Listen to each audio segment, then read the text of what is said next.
Shout out to the two dudes I saw reading Playboy on the train this morning. Your dedication to softcore pornography is to be commended. But life ain't all centerfolds and tasteful nudity.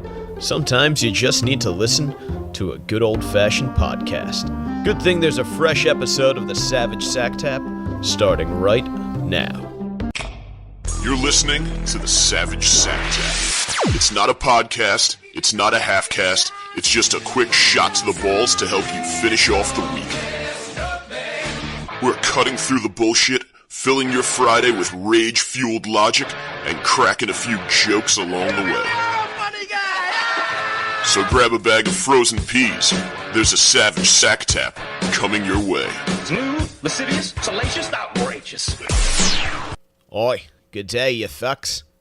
That's how they say, hey, good day, you fucks, down in Australia. And speaking of Australia, I got a really fun episode for you guys today. My friend Mugzy, the Australian hip-hop artist, called in. We connected on Facebook. He shot me a message, and we bullshitted back and forth a little bit on Messenger. We talked about Patrick Bateman, and then we were like, hey, let's do it, man. Let's get you on the show. So he Skyped in last week, and we had a great talk. Talked for probably a little bit over an hour or so. I think we talked about cunt. We talked about Trump, tarantulas, Mark Wahlberg, hip-hop, and a whole lot more. And he's got some really cool opinions on shit that I think a lot of the guys who follow this page will definitely appreciate. And speaking of pages, what page? The Facebook page is what I'm talking about, of course. It's where all the fun happens. All the savages hang out. It's facebook.com/The Savage Crew. If you're not following it or liking it already, please make sure you do so. We have a fucking blast over there, and you'll get to see my video series a few days a week, Sack Tap Live, talking about whatever's going on in current events or just riffing on bullshit, different little topics. Check it out. On Instagram, it is at Gary_Moiler.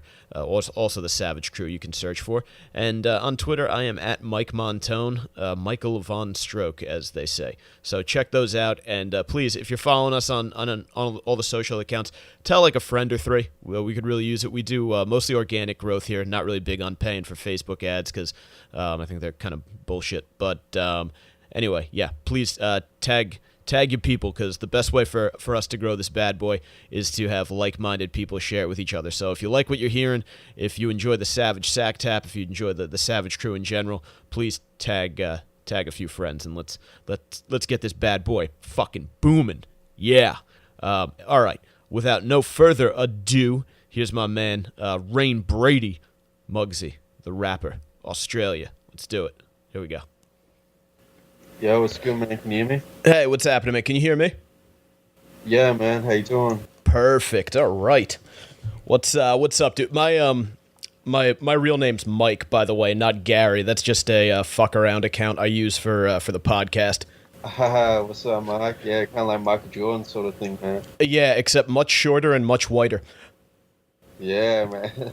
Yeah, I because I got like a lot of podcast groups and stuff, like you know, just to try and branch myself out there and hit as many up.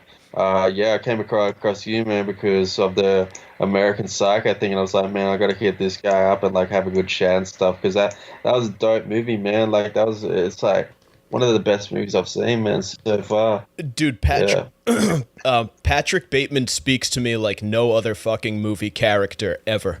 I was actually gonna ask you how you managed to track down the show, because obviously, you know, we have a few hundred following on Facebook, but you know, we don't have a massive international following. Although I have seen a few downloads from like Saudi Arabia, Tunisia, and actually a couple from Australia too on our stats. So I guess we're out there somewhere. Yeah, well, like man, I think I'm in one called Online Podcasts, or maybe like Online Podcasts on Facebook or something, and yeah, I was just like going down the list and just contacting multiple ones, man, and just seeing like as many stuff I could get myself on, because yeah, to me any exposure is great exposure, man, and I was just happy that, you know, thankful that you got back to me. Yeah, dude. Honestly, I think it's a great way to connect. I actually had a stand-up comedian reach out to me on Twitter a little while back, and we connected and did an episode. So you know, there's a lot of people doing fun shit, and we're all on the internet now. So it's a good way for us to network and kind of mutually support each other's creativity. Oh, absolutely, 100%. Have had like much hip hop artists on before or anything like that? No, the only musical artists I've had on have been my buddy is in he's in a band that tours. Actually, they've been going around nationally, but mostly in the New York City area. They're working on their second album right now they're called Deaf Rhino. Yeah, right. So like New York and stuff. I'm kind of jealous, man. I've always wanted to go there. So yeah, Dude, I literally live right around the corner from my apartment. There's a park, and we look right out at the skyline of New York City. It's fucking badass. Like the entire thing from the World Trade Center down up through the George Washington Bridge, just wide ass view of Manhattan. It's cool as fuck. wow, man. Yeah, I've always wanted to go there, like, because like South Bronx and stuff, man, like birthplace of hip hop and all that sort of stuff, man. The South Bronx is an interesting neighborhood. Yeah, it's I mean, I've been Brooklyn, the Bronx, and Queens have produced a shit ton of rap talent. Obvious, as I'm sure you know, Biggie and Jay-Z are from out in Brooklyn and Bed-Stuy, and then who the fuck? I think Nas is from Queens. 50 Cent is from Jamaica, Queens. So yeah, New York City's New York City. I mean Los Angeles too. Lest I get shot for not mentioning them. Also big in the rap game. But dude, I had to ask: is your name on Facebook, is it Rain Brady, as in like Wayne Brady? Exactly, man. A lot of people get my name stuffed up. And that's not even a cover up name. Like literally, my parents, when like I was born, they wanted something unique, or kind of unusual sort of thing. So that my father's father, who passed away when he was like 13 or something. His middle name was Rain, and then when I was born, they were just like, let's give him that. Personally, to my father, I hate it. I've never been a fan of it. So when I just go out now, I pretty much just say Ray. Because everyone's like, is it Ray or Ray? And I'm like, look, I can't be bothered to explain. I don't have time for that. So it's either that or they just know me from Mugzy for my music. So it's pretty pretty cool. But I've never been a fan of it, man. So you've never gone around saying Rain Brady's gonna choke a bitch? No. Oh yeah, there we go. Yeah, I think coming from like a white boy, man, it'll probably come across as corny. Even though I loved that segment, with like the whole Training Day thing, man. So yeah. I love that movie too. And yeah, Wayne Brady and that Chappelle skit makes me shit my fucking pants.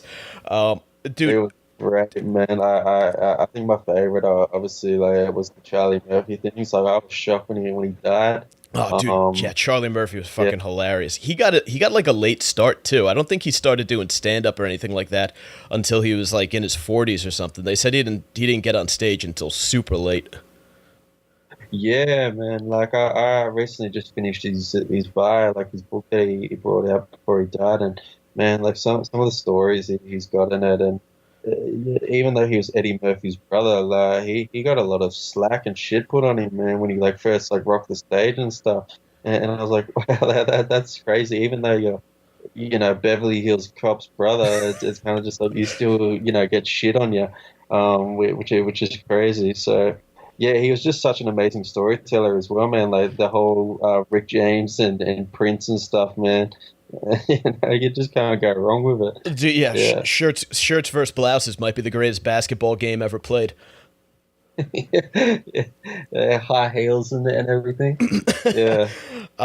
Dude, I want to ask you a little bit about your music, but first I have like a bunch of questions about Australia, just because I've never been. I've always wanted to go. Like it fascinates me as a country and a continent. Like, so I couldn't pass on this the opportunity to ask a couple Australia questions. Yeah, 100%, man. Like shoot away. I'll try and answer as best as I can, man. It's kind of funny because it's like when you live somewhere for so long, And they'd be like, tell me about your country. It's like, I don't know what to tell you because I don't know if it's like anywhere else. Yeah, so I'll try. Oh, dude, the oh, I was gonna say the wildlife alone. I feel like I could talk to you about for forever because, like, I've heard that like you could get a hotel room in like a city like Sydney or wherever, and there'll be a big ass like tarantula crawling across your wall or like in the fucking bathroom or something. Is that accurate? Like, are they just all over the fucking place, or is that kind of like bullshit? No, no, no, like 100%, man. Our, spiders and stuff. Like we're really big on spiders, and it depends on location on snakes. Where you like, I'm from a place called Central Coast, which is about 2 hour, roughly 2 hours north of Sydney CBD, like Opera House and all that. So it takes me a bit of a trek to get to the city. But so yeah, we have like a lot of spiders and snakes and stuff. Funny story was, man, when you said crawling across walls and that, uh, like I literally had a case where, I was about to like go to sleep and I had a Home Alone incident, like where the spider plops on Marv's face. If you've seen it, like Oh, obviously you must have seen shut the Home Alone. fuck up! Yeah, of course. Yeah, it's one of my favorite Christmas movies. So you took Yeah. you took a tarantula to the face. It was like I don't know what type it was, but like what happened was it was a full moon night, and like my room has kind of like a window where the moon can peek in, so it kind of like lights up the room sort of thing. And I was kind of in and out of the daze, and this little black figure just walked across the roof, and I just thought, oh, don't tell me what that is, and just purposely directly like the center of my head, and it just dropped like from the roof like straight onto my face, and I hit the high notes with that one, man. I ain't Oh gonna lie, fuck like, that! I would have wound up yeah. I would have wound up punching myself in the face accidentally because I can handle most shit. Like I was in the Marine Corps. I lived in Okinawa, Japan. Like we used to have like geckos and shit crawling around the walls. I've spent plenty of time sleeping out in the woods or whatever. But there's just something about when some shit that is not supposed to be in your house, especially something big like a tarantula is in your house, and it gets like that fucking close to you, that just gets my fucking goat. Like that, I'm pretty sure I would have just reflexively slapped myself in the face. Well, like man, it's it's funny because like a lot of outsiders and stuff, I'm not even used to it myself. Like I can deal with it, but like it's sort of like outsiders won't be able to take them on, sort of thing. It'll be like I can't even go near that, and it's like yeah, we don't want to go near them either, but like I think because we're just used to it, we Yeah, kind of like forcefully have to. But like I said, man, it depends on your location. Like where I'm from, it's very coastal sort of country, so like the spiders that we get are really vicious, and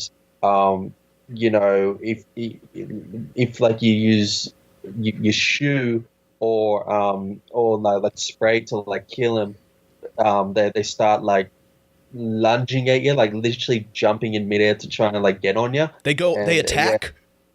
yeah, it's pretty. It's kind of like Resident Evil, man. It's pretty scary. Oh, Like, Jesus. there was this one time where I think they're called Daddy Longlegs, where it's like they're these really long-legged ones and like heaps furry and stuff. And it was on my hats, and I was like, "There's no way I'm going to sleep unless I kill this." And I thought, fuck, from how big it is, I can't hit it. I'll have to get the spray, and so I sprayed it, and it just started. It like got up on its legs and then just jumped at me, and like I swear like I had to like I did like the whole bunny dance and stuff, and I was out of that room in like an instant. It was just so gross, man. It was kind of like Alien, before like they go on your face. Yeah. Yeah, it was similar to that, man. It was just not a cool I was gonna say, yeah, experience, man. So we have pretty. you're painting a horrifying picture of Australia. I really hope you don't work for the Tourism Bureau. Um, Nah, man, just slap my house and stuff, man. So you said you lived in. you know, You said you're from a coastal area. Is there? I'm obsessed with sharks. Absolute favorite animal on the planet. Are you around where like all the great whites hang out, or is that elsewhere? Uh, there's, over the past couple of months, there's been a few shark sightings and like hitting, surfers and that sort of thing, man. But the main platform or nesting area of sharks is up in Queensland, like sort of Brisbane and Gold Coast and that sort of thing. So that's probably, man, yeah, that's like, I don't know, but if I had to drive about 17, maybe 18 hours away from me, man. So yeah, that's in another state. So Holy there's shit. always like a thing on the news about, like sharks attacking surfers, because like they're in the. It's kind of like you're gambling with your life to just get those best waves, man, sort of things. So yeah, it's pretty crazy. We get pretty nasty sharks over here as well, man. Dude, that's fucking wild. When I was a kid, I had a book of it was just this big like adventure book that had stories about like crocodile attacks, shark attacks, piranhas, all that shit. And I was like going through it one day and I was like, fuck, everything that isn't in South America is in fucking Australia. Like, this place must be wild as fuck. And Joe Rogan always talks about it. Like, I don't know if you listen to his podcast. He's always talking about Australia. So I'm I've through that kind of stuff have become fascinated by it, because you guys are like, it's like two real big cities, and then there's a whole swath of the country that's still like super like wild and uninhabited, right? Oh, 100%. Like, it's kind of like you got your little tiny cities placed out throughout it, but the rest of it's just, well, as Paul Hogan call it, outback. Like, it's funny because like when I do interviews with like a lot of outside countries, man, they always think like, are you fool doing that's not a knife, this is a knife kind of thing. Yes. Yeah, and it's like, man. You probably find a Paul Hogan like replica maybe 2 a.m. at the pub, but the perfect example of a typical Australian in today's era, man, is just like a Chris Hemsworth or a Hugh Jackman or something, man. Like, we're not like wrestling alligators. I was gonna say those guys aren't bad representatives. You at least do well with the gals as a result. Yeah. I don't know how much you guys follow American pop culture. I mean, I'm assuming a little bit. Are you a Simpsons fan at all?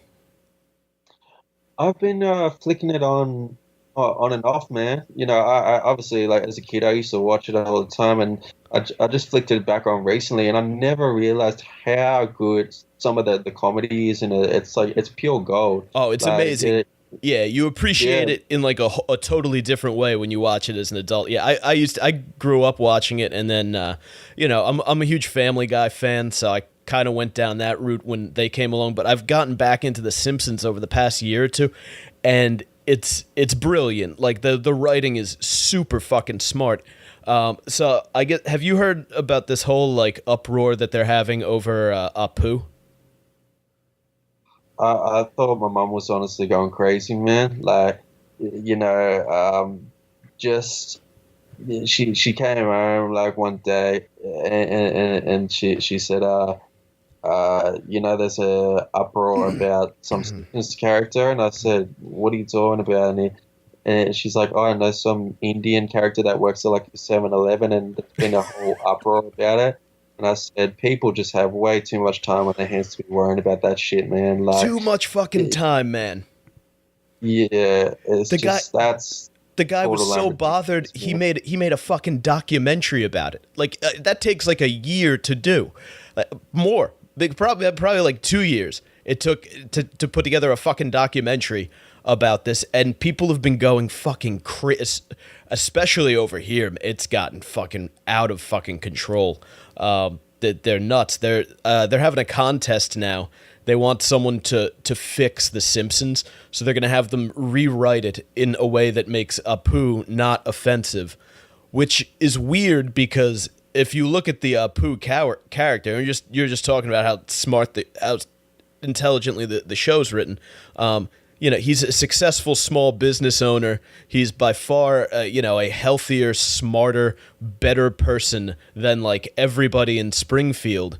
And yet the the anger is now that that's been pointed out, the anger is just centering around the fact that his voice is done by a white guy, which, I mean, you know, Hank Azaria, he does a million fucking, it's a cartoon. People just do voices. Like, that's how cartoons work. And it blows my mind that people are that angry about it. Is that, like, are there people in Australia who are, like, in an uproar over this, or is this just kind of like a blip on the radar? I haven't heard like heaps about it, man, but you know, I'm really trying to trigger other little things where I just feel, man, that I don't know, like just I always call it. You would hear these stories, you know, because I was born in the '90s, man. You would hear these stories of like real issues that people would want to make a difference for, you know, like the black movement and I don't know, like the shooting of like JFK and like all this sort of stuff, like these big world time issues, and they're like it's like, let's stand for getting rid of a poo in The Simpsons, or I don't know, like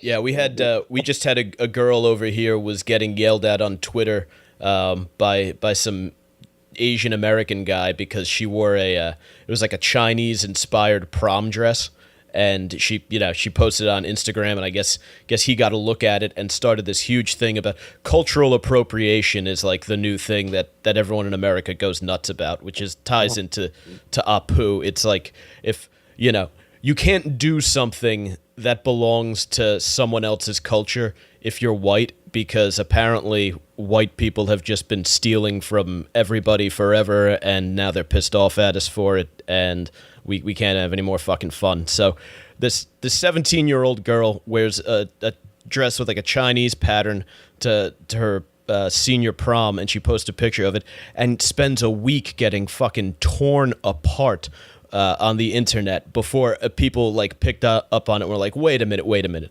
We're hurling abuse at a teenage girl because of this. Like, I think we finally lost our fucking minds. Man, like we you know, the whole whites and stuff stealing everything. I always, it fathoms me, man, that like everyone, you know, since 2016, it's like equality this, equality that, and it's like, yeah, it's all well and great, man. Like, you know, I have no hate against people. I'm just putting the picture on it, like, which is, you know, equality for if we bring foreigners over, or equality for LGBT and this, and it's like, well, when a white wants to do like, I don't know, like me personally does hip hop music, it's like we get like ridiculed to the stake, man, and it's like, damn, where's like our equality, man? Like, yeah, you know, it's like, I know like it was a black domain of culture, but it's kind of like, man, like it isn't just like, why put like labels on things, man? You know, it's just it's like the glass is half full with society sometimes, man. You know, it's want to be politically correct, and then it's just like stupidity comes out the next minute. Well, you know what I think it is? I think it's honestly that we these are such comfortable times now. Like, you know, it was 90 degrees here in New York today, and I was at work. I was inside of a perfectly cool, air conditioned building all day. If you don't have to worry about those basic things like taking care of your food, your shelter, all that shit, you have a lot of time to worry about what else is wrong with society and bitch about things that even like 30, 40 years ago, nobody would have thought to bitch about. Oh, God, but like, I always use the term pussified world, man. Yes. Like, you know, and I just feel like, yeah, that's exactly what we're coming down to, man. It's the main thing that like annoys me really, man, is how do I explain it? It's like from having these, you know, comfortable rules and regulations kind of thing, it builds like their kind of power and empire. It's like of like manipulation and like, and you know, if it's kind of, like for example, if like you're at the club and I know some guy was like stirring shit up with you, and you know, he's getting in your face and this sort of thing, he's like building that, you know, that sort of attitude, towards you of just like, yeah, I could fuck you right now, but hey, if you touch me, I can like take you for court and sue you for everything, and it's kind of like that. You know, I'm like trying to say, man, it's sort of like back in like the early days. It's like you could smack him around and like nothing would come out of it. It's like the comfortable living, but I don't know, man. It's just like you can't do anything about it without consequences now. Well, yeah, it's just what they do is there's like it's like they're a protected class. Like there are certain people like that you just cannot retaliate against. If you do, they'll immediately play whatever card it is, whether it's religion or race or if they're we have to call them trans now. We can't even call them trannies was offensive. I don't know why tranny was bad, but we have to call them trans, which sounds almost exactly like tranny. But we have to, trans, or if they're, it's a whole fucking thing. People want to hide behind their identity, which actually leads me to my next question, because it's one of the big theories over here in the U.S. among people who didn't vote for Donald Trump, more so people who did vote for Donald Trump, is that the identity politics, as we call them, where, you're given preference based on, oh, we need more diversity, or we need more chicks, or we need that. There's a theory that's one of the big reasons Trump won the election, is that people got sick of that shit. So they were just like, yo, this guy just tells everybody to fuck off. He's our guy. Let's go vote for Trump and make America great again. How do because I've been outside of the country once since the election, and the first thing I got to Italy, the first thing some guy asked us was, why Trump? And I tried to explain it, but I don't speak Italian worth a fuck, so I don't know if it got through. But how do you guys look at the Donald over there? Honestly, man, like I'm not, me personally, I'm not big on politics. Yeah. But when you walk outside, like everyone's going to be talking about it. It's either Donald Trump or Kanye West. Yeah, it's majority over here, man. Majority hates him. Really?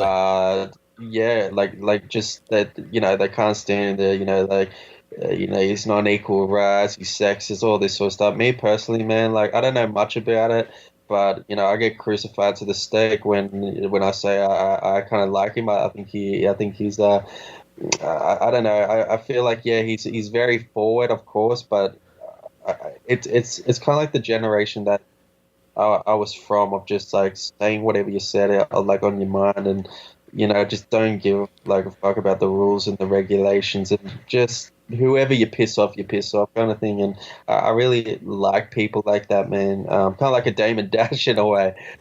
So yeah, like I kind of like him, man. And I get crucified for it, man, which is insane.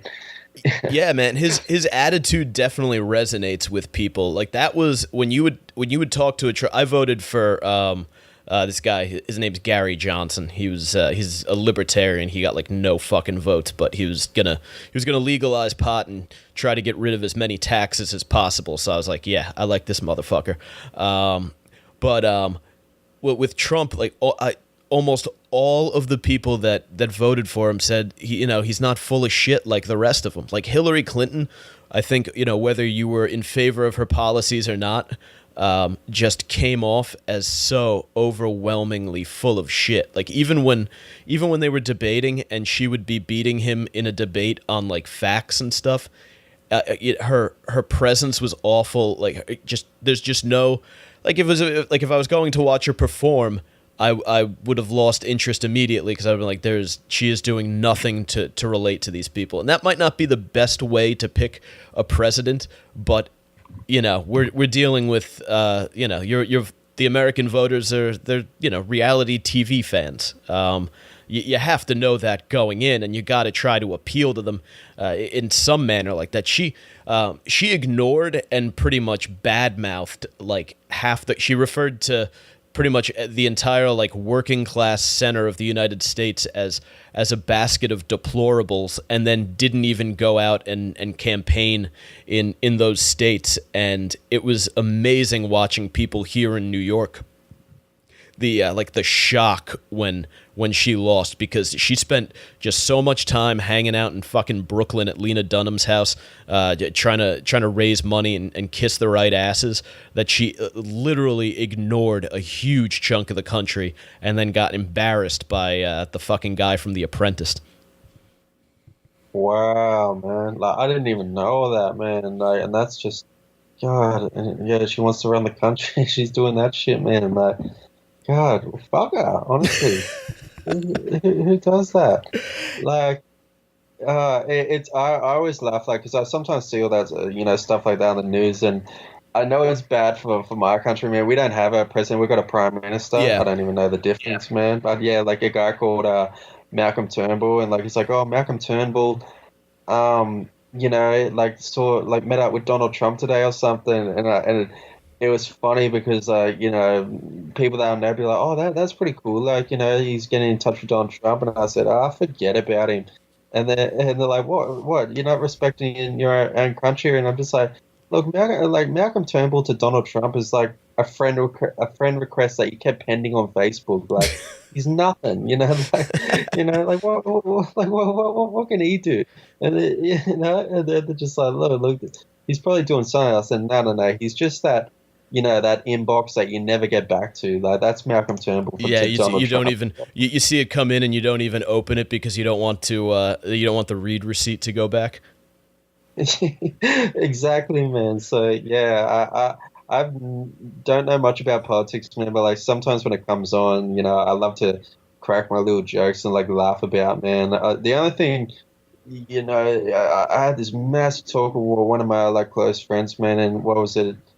Like, if there's like a World War III or something, man, like I think, what is it, back in World War I and II, they'll draw like a name out of like some tally or something, or I can't remember if it's like your birth date, and then you gotta, get registered into the army. Oh, yeah, the draft. Yeah, and he had to break it down for me, and he's like, oh, if your birthday with your last name gets called out, it's like all the Bradys or something, I don't know, something like that. And just knowing my luck, man, like if I went to war, I'd easily be shot in the head. Like I've got the worst karma that I wouldn't do it. Like it's like you would have to do it, but I don't know, man. I've seen too many war movies to the point of just like, nah, like it's either, yeah, it's a whole different ball game, man. Like, that's just not for me. Yeah, so I've actually been. I went to Iraq in 2009. It was. Get out of here. Yeah, no, I was in the. I was in the Marine Corps. I went after college. I spent 4 years. We did a 7-month deployment to Iraq. It wasn't. When I got there, it was pretty tame. About 3 years earlier, the city we were in had been like the wild fucking West. I mean, obviously, relative to the Western world that we're used to, it was still the wild fucking West, but it was no longer like, step outside and get ready to start blasting. It was more like, you're going to go a couple weeks without having any contact with the enemy, and then like when it does happen, it'll be so fucking quick that it'll be over almost before you realize it. Like, I remember like the first couple incidents, like it was almost like, wait a minute, did that even just fucking happen? Or like it was just so like they were hitting and running so fast that like you wouldn't even be able to engage them, like, because by that point, like they had locked up most of the super bad dudes, and the rest had gone into hiding. So they would just pay like the local kids like $50 every once in a while to be like, hey, go throw a fucking grenade at the Americans or something like that. Like it wasn't like the massive coordinated like super violent shit that was going on in like 2005, 2006. Man, like even so, man, I tip my hat off to you. Like that is like that is just a whole. Even when you're saying that, like it just the name Iraq, like it's just, nah, man. Like maybe it's how the movies portray it, man. Who knows? Like, I don't know, but it's just, man. Just tip my hat off to you, man. Like, I salute you as well, man. But That's just amazing, man. Like, If I watch like a lot of Howard Stern, and it's gonna kill me, like knowing I've watched this interview so many times. Can't remember the guy's name that shot Bin Laden in the head, and oh, like that Navy SEAL, yeah. yeah, the Navy SEAL dude, and like he was telling his backstory, and then he said, "Oh, I just thought going into the Navy SEALs just for the sake of it," and how I was like, "Well, what were you doing before you went in the Navy?" And he's like, "I was a pizza boy," and it's like, "Could you?" And I was like saying that to my like friend again, and he was bugging out, man. He's like, "Could you imagine your local pizza boy, and then next minute you pull open the paper, it's like." He killed So Bin and so Laden. killed, shot Bin Laden in the head, and it's like, get the fuck out of here, like, It'd be great if yeah. only he had done it with a pie in one hand and his rifle in the other. That would have been Oh, that would have been a great time for like a shitty action movie line, like in a special delivery, like 30 minutes or less, courtesy of Uncle Sam. Like, pop, pop, pop. is it? Yeah, it's probably like hopefully Steven Seagal or something will probably do it, man. Yeah, it's just how corny Heat's action films were, man. Like, Um, oh dang. so anyway, let me give you some time. I gotta Oh, ask you you got. about the Marines and stuff, man. Oh yeah, I was gonna give you a chance to pimp some of your music shit, but yeah, we'll do the Marines, and then after that, I'll give you some space to talk about your music because I want to hear about it. Yeah, for sure, man. Like I think it's some sort of training. What is it? You got to do like a week. I'm not sure if it's just Marines or if it's like special ops or something, but it's like where they go full 24 hours or something for like 3 or 4 days or so. What's it called? Something Friday? No. Hell was I don't know. It's Well, like, so the SEALs do something called Hell Week. that's it. I don't A know. week. I don't know what those fucking lunatics do. I think they get like an hour of fucking sleep a night, and they're constantly. Those guys spend a lot of time. They train down. It's a beach right near San Diego, so out on the west coast, and the I guess the Pacific Ocean water gets super cold, especially real early in the morning because the obviously the sun rises on the east, so it really hasn't gotten hit by direct sunlight at all. So I guess when the water is real cold, they run them through there and make them do a bunch of shit, and then they just keep them as cold and as wet as possible for a week and try to get guys to break and quit. But yeah, I know a couple dudes who have gone through there because the program, one of the programs I went to, guys that got dropped from there would come through as like their like second option, because if they wanted to do something cool. The Marines, our primary goal is amphibious assault, like assaulting from ships out on the sea onto land. But obviously, because of Iraq and Afghanistan forever, we got away from that. So while I was in, it was a lot of training, like in desert environments. Like before we went to Iraq, we spent about, I want to say it was about 6 weeks out in the Mojave Desert, just training out in the desert. They have like these big fake urban like towns and shit set up, and they get actors to walk around and play the Iraqis. So you actually get to practice interacting. They'll have people who expatriated from Iraq to the U.S., and they'll give them jobs as role players in these villages, so you can get a feel for what it's like actually like to work and hang out with them. Wow, man. Like that's insane, man. Like it's just. I think because I'm so comfortable with my ordinary life that just sounded like a whole different ball game, man. So, wow. Hey, man, you know what? Same here, dude. I went to college for 4 years, and I knew a few guys like from high school and stuff like that who had done it, like guys that had played football, whatever, growing up with, that wound up doing it right out of high school, and then I went off to college, and a guy I had known since kindergarten, when we were like 4 or 5 years old, got shot up really badly in Fallujah. He survived, but I was just like, I just kind of had this moment where I was like, you know what, I'd thought about doing this my whole life, and now people that I've known my entire life are doing it and making this sacrifice. I was like, it'll be like the absolute adventure. It's giving back to your country, and I'll get to see the world, meet people, and it's work, right? You jump right, you don't have to worry about going out and looking for a job. So I was like, fuck it, let me do it.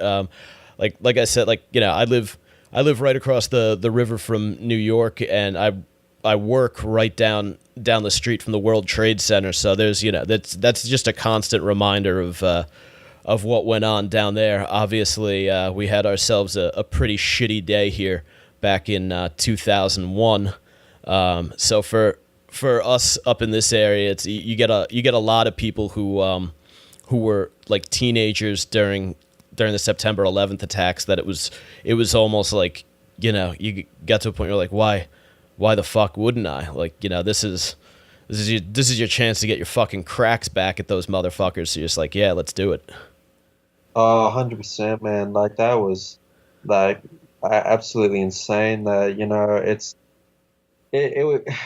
still brings, like, tears to the eyes, man, of just, like, knowing what would happen to, like, those poor people in those buildings, man. Like,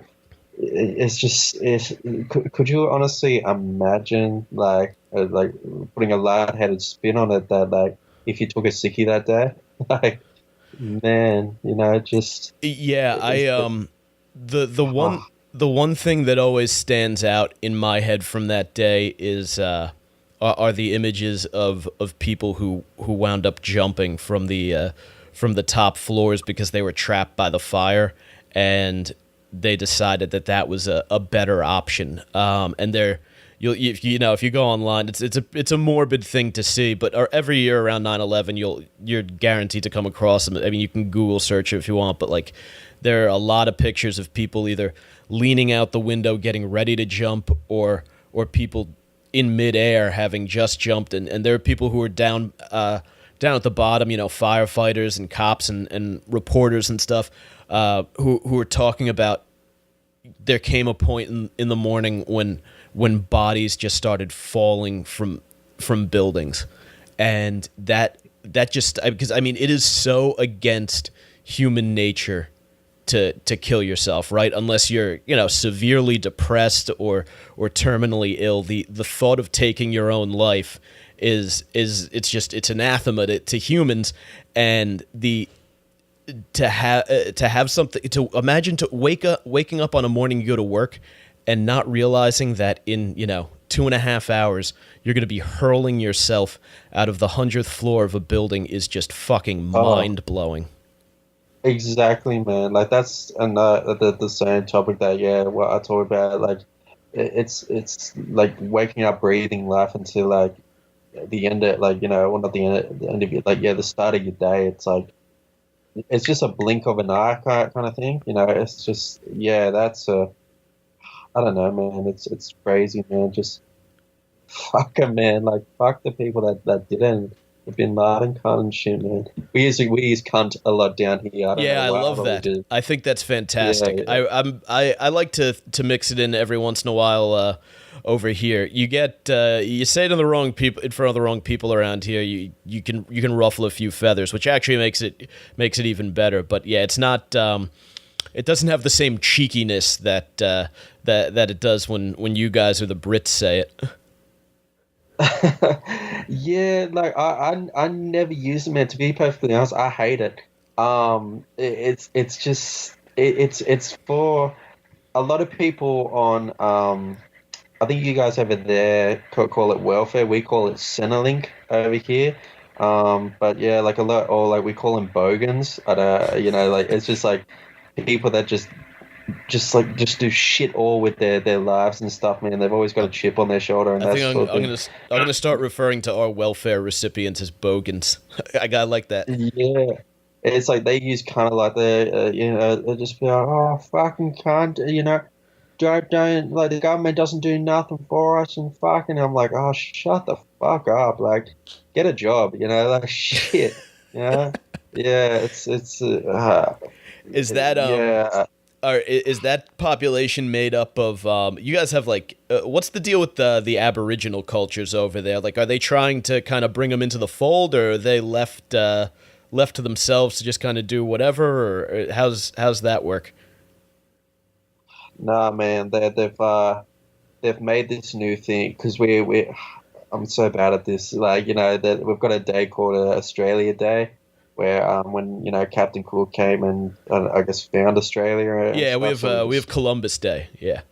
Yeah, and the Aboriginals. How long has it been till they make this title? I think it's been 3, maybe 4 years they brought it in, but they wanted to change it and call it Invasion Day. You guys really do deal with like the same bullshit we do. Yeah, they want to. We have statues of Christopher Columbus all over the place. They want to fucking tear. They tried to tear them down. Yeah, like and the British and the Aussies come back at like the Aboriginals saying, we're like, fuck, man, before Captain Cook came, you basically were like, jumping from trees and shit. You weren't doing anything, and you're still doing that now. Like, I mean, yeah, they were fucking dingo bait. It's so bad, like to their race, but it's so. You see, like if you come over here, you see it, man. It's like you see this thing where it's like, oh, this Aboriginal guy went to the outback and he's like doing this thing for the dam. It's like exactly. You just let him go in the bush and run naked, man. Like honestly, just let him do that. They haven't contributed to society. It's just, they're all on Centrelink and stuff. With like 6 kids and stuff complaining about the government. Just fuck them off, honestly. Like, we've helped you. Unless you put petrol prices up because I get half petrol fumes. Yeah. Oh God, I've been having a big rant about it, man. About my disrespect of my country, man. Shit, yeah. Jesus, wow, yeah. Our countries have plenty in common. Then, well, listen. Let's talk a little bit about your music here because I want to give you a chance to promote to anyone who happens to check this episode out. How do you? I know you've referred to it as hip hop a little. Is there a distinction for you between rap and hip hop, or is that just the term that you use? Rap, personally, man, like rap, I think it is the form of music, and hip hop is the culture. Okay. Like hip hop's the 5 elements, and just rap is one of the elements, man. So yeah. What are I listen to it, but obviously, I'm not like a student of it. What are the other elements? The 5, like, a lot of people think there's 4, which is rap, graffiti, b-boying, and DJing. But to people that fully love it, man, the 5th one is knowledge, just like knowing like where it came from and where it is today and that sort of thing. And I think that it's lacking now. Like a lot of people don't want to do their homework on the culture, man, and I always say, man, it's moist now. Honestly, like today's current hip hop scene is moist. Like, it's just weak to me, man. So yeah, I came from like the 90s and early 2000s era, man. So yeah, and when I fell in love with hip hop, I wanted to know where I came from, like the 70s, and obviously talking about New York before, man, like the Boogie Down Bronx and stuff, man, and just it'd be a dream come true to just. Even if I had like a little boom box or something, man, and performed in Sedgwick Avenue 1520, man, just that would just be a dream come true, man, for an Australian boy that loves it too much. Yeah.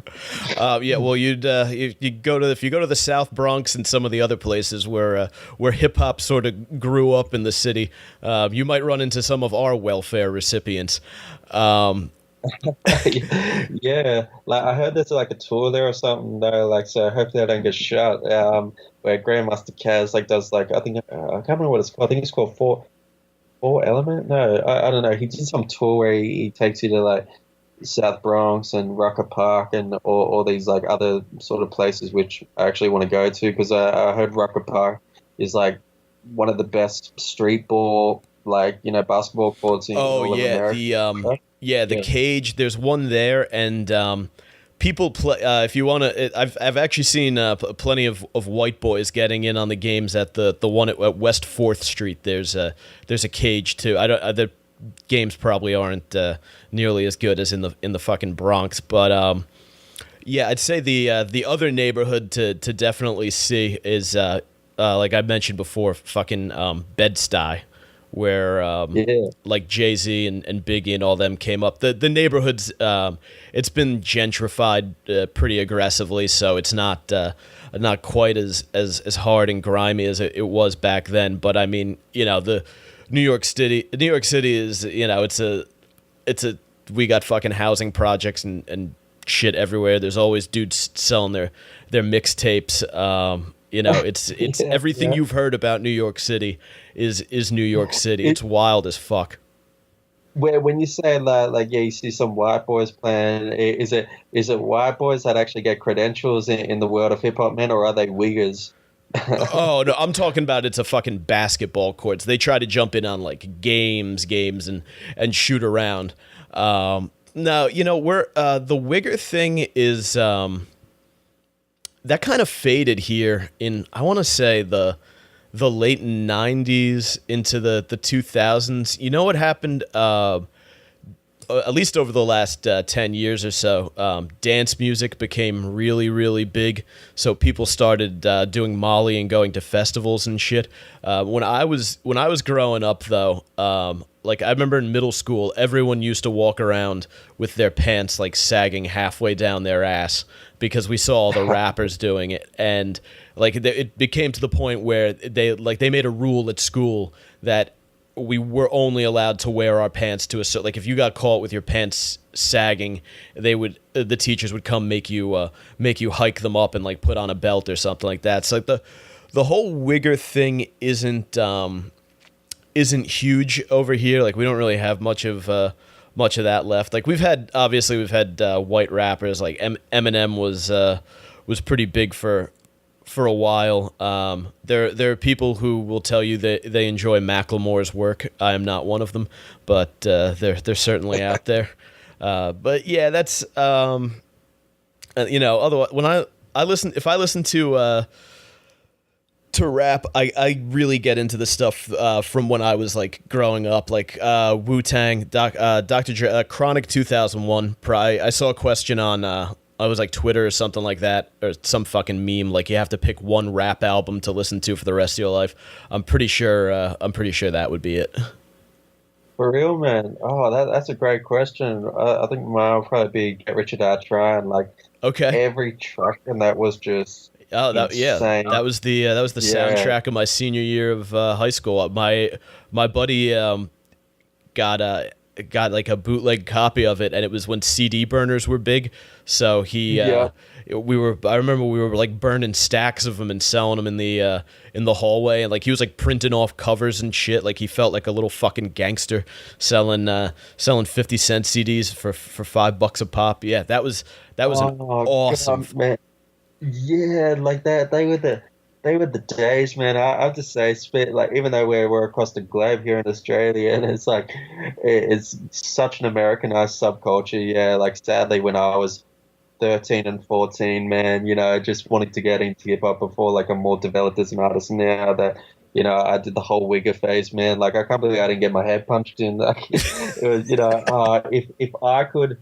I don't even think I've got any pictures of it, man, personally. I think I like erased like my MySpace. I remember MySpace. It was just like, like what was it? It was like baseball cap, do-rag, yes, a basketball jersey, like baggy jeans, like it was just, I was literally B-Rad from Malibu's Most Wanted, like almost, so yeah. Yeah, just, dude. We did that shit over here. I think I have a picture up on my my bookshelf from my freshman year at college where I have like, I think it's a plastic gold chain from like a costume shop that someone was like tossing at Mardi Gras, and then I have like the backwards, the Tupac style bandana with like the knot in the front, and a big ass blunt sticking out of my mouth. I was like, "What? You were some kind of fucking asshole back then, weren't you?" I have to say, man, even though it's just like a walking joke, I personally, man, for some weird reason, even though I probably look like the biggest wannabe joke, it was just like the most colorfulest era for me. For some weird reason, it was just, well, except for the nights when I was a kid, but I mean, like something about that era was just, I don't know, just perfect for me. Like it was just the music and I don't know, there was like this sense of a vibe for me, and I think it's because everything, like we said in the first of the conversation, man, everything's so pussified now. It's kind of like it slackens like anything fun that I want to do. Yeah, I know what you mean. Like, I think of when I listen to music from that time, and even not even just rap music, but like anything from that time, like even movies from that time and stuff. And it reminds me of the shit that I was doing when I was younger and I was a teenager, and like, you know, we'd get a bunch of beer from the older kids and we would chug it in the park, and then we would go, you know, around town like raising hell, fucking throwing Slurpees and stuff at people, just acting like absolute animals. And I think about kids trying to do that now, and you know, the parents would form a Facebook group and they would tell on all of them and they'd all get in trouble and it would all be fucking over. And I'm like, you know what? I think this is why they're all hanging out in basements taking fucking painkillers, because they've just sucked the fun and the adventure out of being a fucking teenager. Oh man, like it just, you know, this whole, what are they saying here, Paul? Like we made the we were the drug dealer hip hop era, and now this era is the drug baby era, which is like, you know, crack babies and all that sort of thing. I think I can't remember who said it. I was in a Vlad TV interview. It was like, yeah, I think it was Ari Spears or something, when he got interviewed. He's like, yeah, we came from the drug dealer era and now we're in the drug baby era. And I was like, yeah, I can kind of see that. Like I'll see these like bombshell like looking girls, and then I just be like, man, like she could be like a model or something. And then she's like, oh fucking hell, I just got some like coke of some like guy and shit, I'm gonna like fuck him for it. I'm like, wow, I feel bad for that father. You know, like, so it's just, Dude, it's all where over is the it? Where place. are these teenagers going, man? Like, and fuck. and let me tell you something, Tinder and the internet are making it. I mean, I know people who are meeting and fucking through like Instagram and shit like that. Like it's a different world now. Like we used to have like AIM, and like MySpace came along a little bit later, but it was nothing like it is now. Oh yeah, like, yeah, it's just I got people that look at me crazy like lately, man, because I remember, um you know, because I do sort of like acting gigs and stuff, and I was like chatting to this girl, and she's like, oh, what do you find, like, you know, attractive about, you know, today's girls or something? I said, to be honest, like if I see a girl reading a book on a train or something instead of looking at her phone, it's actually quite attractive. Yeah, Seriously, isn't it? To know that they actually have a fucking brain and they're not sitting there playing some stupid fucking like Minesweeper or whatever fucking game they play.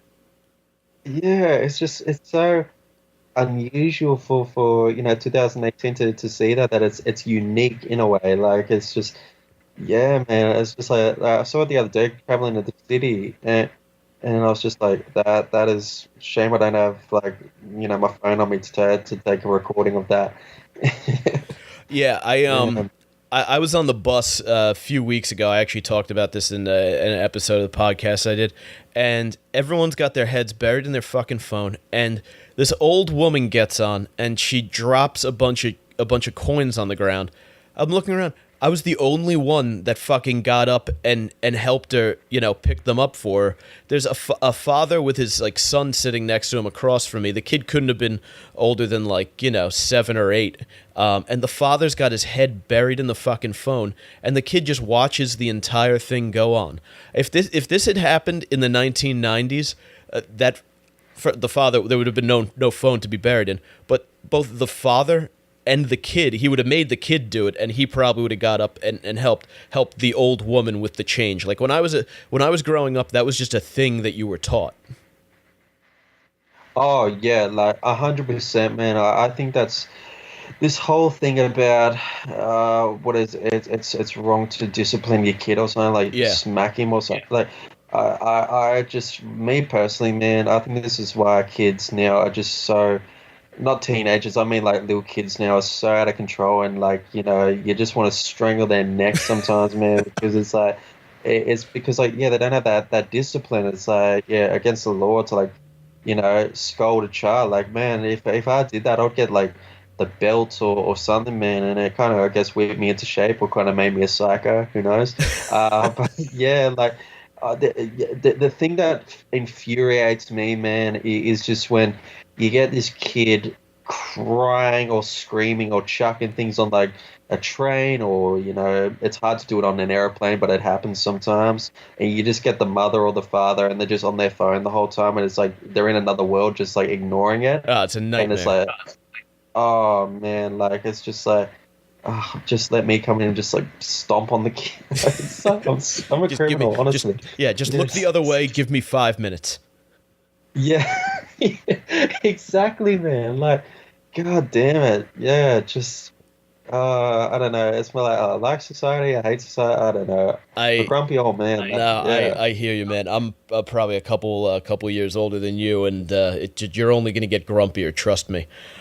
So, Oh, are you yeah. Do you take your music out on the road at all? I know you said I was gonna ask if you'd been to the States, but you said you hadn't come to New York. Do you travel around Australia, or do you stay pretty local to your city?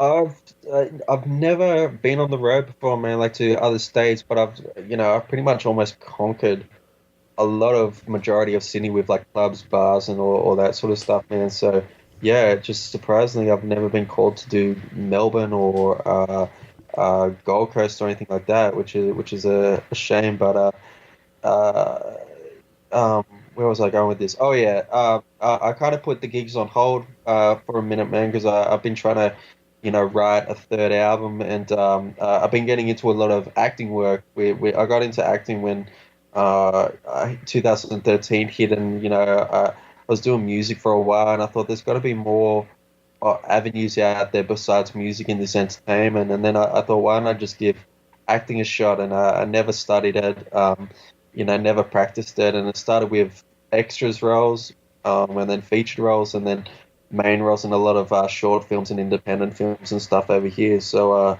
yeah, like it's weird, man, because when I go down to these like movie sets and stuff, I'm sitting around all these people that I was like, oh, I study at this Sydney Film Academy or this, and it's like, where, how long have you been acting for us, or what are you studying? I'm just like, I just put in a Denzel Washington movie and I learned from that.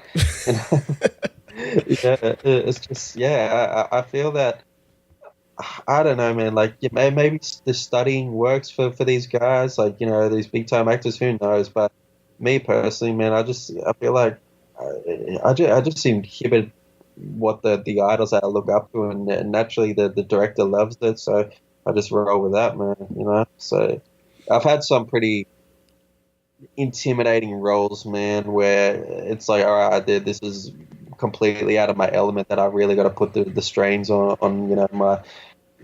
my craft, and that, like, there was this one time I had to play like an abusive boyfriend, and my girlfriend or something wanted to like leave me and take the kid, and the director says, you have to be one of these guys that are very, like, not just yelling, like very violent, like you're on top of her and you like have to like to smack her and all this sort of thing, like not fully smack her, you just have to, like, for the camera look like you're doing it.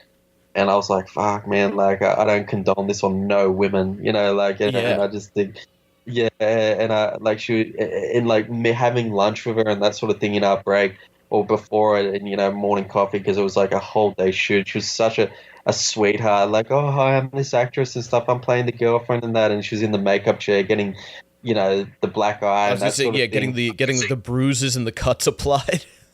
Yeah, exactly. And then I just remember, sitting on top of her, and then he's like, and action, and then he's like, Mugzy, action, like that, and I was like, just give me a few minutes, and I'm trying to inhabit that sort of lifestyle. I thought, actually, you know what? Think of Eminem's Kim. Remember that song on Marshall Yeah, Mathers definitely. LP, man? Yeah, actually, Just think of that when he's like, I actually date a Kim, so yeah, I can relate more than Mr. Mathers could possibly imagine. Not kidding, love you, woman. yeah, But man. yeah, So like, I just thought of that, and naturally, it just came out, and but after like they loved the few takes that I did, um, yeah, I was such an apologetic to her. So I'm sorry. She's like, no, it's all right. We're just acting and stuff, and I was like, yeah, yeah. But it's like you enforce that character on you that it's not like your average everyday persona that it becomes very straining and yeah. weird in a Does way. it take a little while Yeah. to kind of come back down after doing a scene like that? Oh, 100%, man. Like, there was also another one where I played like a drug dealer, like this guy that was like selling crack and everything, and it was based on a true story of this mother, I think, which was in Adelaide, and it was just for an independent film, but the director of the film knew this woman personally, so he wanted to do like a little film about it, and the woman's daughter was like a crack addict, but she would um, it was like a weird concept, man. It's like she was a crack addict, but she would you know say, "Oh, I'm gonna kill myself" and all this kind of stuff. Like if you don't buy me these drugs and stuff. And I think the mother was a bit vulnerable, so she like would like feed her daughter's habits and stuff. And I remember the director said, we want you to be the drug dealer in this role, but you have to be like aggressive with her, where it's just she's a customer, all you want is the money, and you don't have no remorse about her daughter. And I think the daughter was like 16 or something, and nothing like that. But like when I was coming at it, I was coming at the element of, okay, I'll be aggressive with her, and I say, yeah, it's this price, this is this how much you get, who's this for? And then the actress who was playing the mother was like, it's for my daughter. And then this whole sympathy act just came on me of like, I couldn't imagine a mother doing that for their daughter. Even though I'm a drug dealer, I'd like have some remorse. And the director's like, we don't want remorse. We want, like, you're meant to be a villain, like, like an evil person. You just want the money and stuff. And I said, yeah, but like, I feel that, yeah, I am evil, but like, come on, it's like a 16-year-old girl like that. Yeah, And then I can only yeah, imagine. I can almost imagine you'd inject like instead of not even remorse, maybe a little bit of contempt for the customer in there. If she's a mother buying hard drugs for her teenage daughter, it almost seems like it'd be appropriate to inject that. yeah, but like he want to just snap. You got to be like full ruthless and everything. And yeah, so like I flipped the switch off, and I was like heaps ruthless with her. But because it's the director's orders, but like personally for the film, I just thought, nah, it just, like, if it was just like their friend or something, yeah, I could understand, like, I'll get the fuck out of my apartment and stuff. But because it's like their young daughter, it's kind of like your vibe of going for like aggressive, and she's just a customer. And that it just, I'm not buying it, but I'm just gonna do it anyway. So yeah, that was another awkward role that I had to do, man, which was out of my element for sure. No shit. I didn't. Yeah, before we talked, I didn't realize you were acting too. Is there anything musically that you'd like to promote? I got to rap in a few, but I definitely if any for people who listen to me regularly, like any songs that they should check out if they're from over here in the States and haven't gotten to listen to you yet. 100%, man. I think my three best tracks that I've got out at the moment, because my second album, Understand Me, released in 2013, so it's been a while since I've written anything. But my three best tracks are Understand Me. I like that one. I Can't caught Stop that Us. one. Sorry, man. I actually listened to Understand Me while I was prepping for this. I enjoyed that one. I appreciate it, man. Thanks. Like, yeah, so that Can't Stop Us and My Journey, they're my probably top three, and a lot of people love those top three, man. So, yeah, like, I've been slacking, man, but, hopefully I'm in the blueprint stage of writing tracks and got some beats lined up and stuff, so surely there'll be another album Where? maybe like late this year or something. Oh, But that's I not kind of bad. feel like the Australian Mark Wahlberg in a way, man. Like, I started with Marky Mark and then like, the acting side, but I'm gonna try and break away from the acting side and get back into the music, man, because I love performing, even though it's daunting performing characters in front of, like the camera and all these roles, but nothing beats the high of, creating something, in that recording studio and then performing it live, man. It's just an overwhelming feeling, man. So yeah, I think I'll start getting back onto the music road Hey, sometime around, 2018, man, for sure. fuck it. Well, Departed fucking ruled. So if you do go the Wahlberg route, please let me know what you're appearing in, because I'll be sure to check that shit out. Where online can they find you? Yeah, man, my number one platform that I use, it saves you searching it individually. Just type in Mugzy on Facebook, Mugzy. But to you guys over there, it's Mugzy. I don't know the origins behind the Z, why we call it Z. But yeah, Mugzy. Hit me up with a like, or even if you're an artist or whatever the case may be, send me an inbox and I'll try and get back to you. And yeah, that's where, that's my main source that I use, which can keep you up with updates of interviews like this and just what I'm doing in my career. So yeah, hit me up at that fan page on Facebook for sure. Are you on Instagram or Twitter at all? I'm on Twitter. Yeah, I think that's Muggsy as well, but that's on my page as well. And Instagram, it's crazy knowing that I'm living in 2018, man. But I don't have a smartphone, man. I still got an old school text phone. Oh, no shit. Yeah, I really got to get with the times, man. Like before you rap, like when I go down to these gigs or these acting things, man, it's like I write down on a piece of paper and I just assume to know where their location is. So if I get lost, I go like the old school way, which is door to door, and say, "Hey, man, do you know where this address is?" And then they signal me like, "You got to go 2 blocks up," or something like that. So I don't have Google Maps or nothing, man. Dude, you are a brave motherfucker. I envy you. If I didn't have to use like all these fucking Facebook and all that shit to promote the promote my show and like network for podcasting, I would probably join you. It bothers me when I'm too tied to this stupid fucking glowing box. As it is, I try to limit my screen time, but man, I envy you getting rid of the phone. That must be. Man, no, I haven't even got rid of it. I've never had one, man. Like Oh, that I've rules. Yeah, like I've a lot of my friends and family like, you got to get an iPhone and like get on all these dating apps Oh, or fuck whatever, all that. these sort of things. And Well, yeah, it is like, easy. It is just very like, easy to get laid with a smartphone. I will confirm that. Yeah, it's super easy.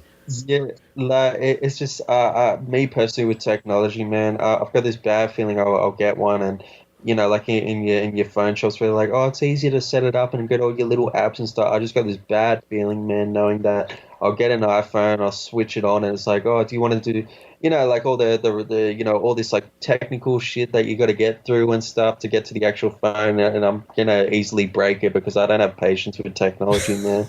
Like, yeah, like, Dude, don't just yeah. don't change. Don't even worry about it. You're better off having never experienced it. They're a fucking hindrance. They're fucking up the world. They're turning everybody into a bunch of fucking assholes.